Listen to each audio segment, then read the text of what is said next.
It's a picture of one man's story of abuse. Noor Habib says he was chained to the ceiling of his cell and forced to stand in water for up to 6 hours at a time. He shows us his leg. Scarred, he says, from his days at the Bagram detention camp.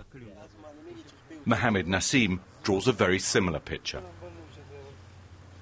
These men were all held at the US-run prison in Afghanistan, and they all claim they were abused. We were thrown on the ground and shouted at. For 16 days and 16 nights I was forced to stand. They wouldn't let me sleep. They only stopped this when my feet were so swollen I couldn't stand. Some of them used to be with the Taliban, but they deny fighting against America, and not one of them has been charged with an offence or put on trial. One man shows us a small dark scar on his arm.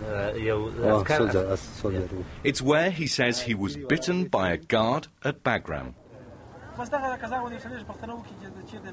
They're just a handful of the former detainees who've spoken to the BBC. We've interviewed 27 people about their detention and interrogation at Bagram, all held at periods over the last 8 years. A number of allegations are repeated again and again.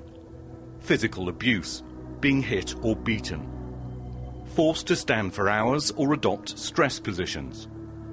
Some say they were forced to undress, in some cases in front of female soldiers.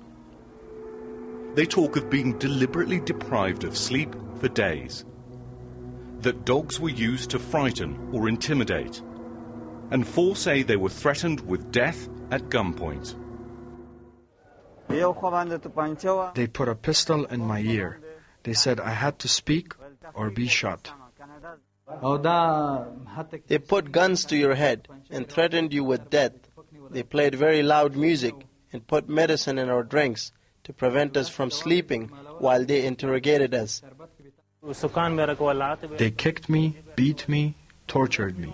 I was injured, and they hit me on my wounds. No one would treat animals this way. They shoved us against the wall. They pushed us to the ground. Then they picked us up and pushed us down again. This was repeated several times.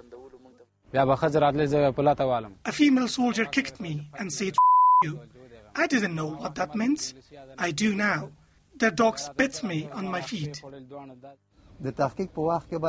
During interrogation, we were ordered to kneel on the floor. The Americans sat on our shoulders. They forced us to smell something. They put wires on my back and said they would give me an electric shock, but they didn't.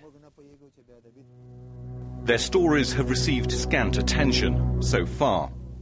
Now, for the first time, the US government is being taken to court to force it to give Bagram detainees something those at Guantanamo have: the right to a trial.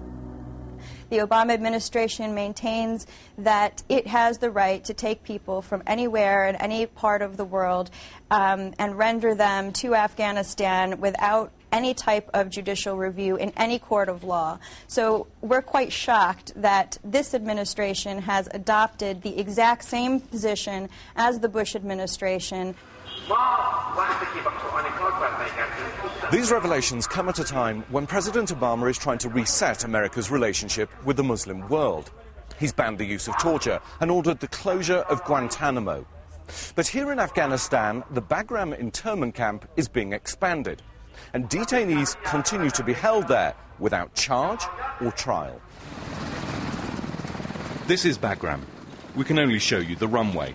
The detention camp is kept secret. Thousands of people have been brought here, some from abroad, including at least 2 Britons.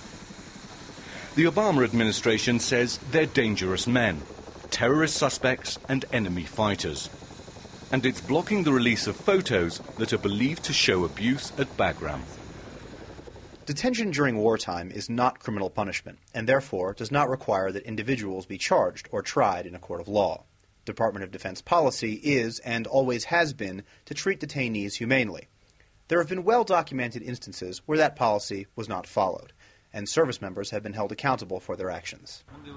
Most of the detainees we interviewed said they'd been given an apology when they were released. Sorry means nothing. If you had been in prison for 5 years and I said sorry, what would it mean to you?